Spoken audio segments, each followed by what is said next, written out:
हुई है। मीटिंग के हवाले से जो फैसला हुआ है वो आप जानते हो।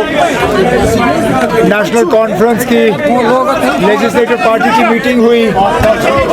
लेजिस्लेटिव पार्टी ने अपने लीडर का फैसला किया और मैं नेशनल कॉन्फ्रेंस के लेजिस्लेटर्स का दिल की गहराइयों से शुक्रगुजार हूँ कि उन्होंने मुझ पे एतमाद जताया, मुझ पे भरोसा किया और मुझे एक मौका दिया कि मैं राजभवन जाके गवर्नर साहब से हुकूमत बनाने का दावा करूं।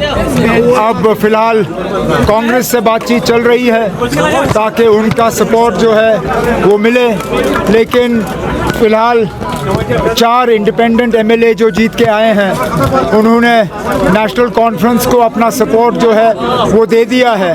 तो अब नेशनल कॉन्फ्रेंस का जो स्ट्रेंथ है वो 42 प्लस 4 इंडिपेंडेंट्स, सो 46। मैंने या तो आप सुनते नहीं हो मैं क्या कह रहा हूँ। मैंने अभी आपसे कहा कि हम कांग्रेस के साथ बात कर रहे हैं ताकि उनकी चिट्ठी आ जाए।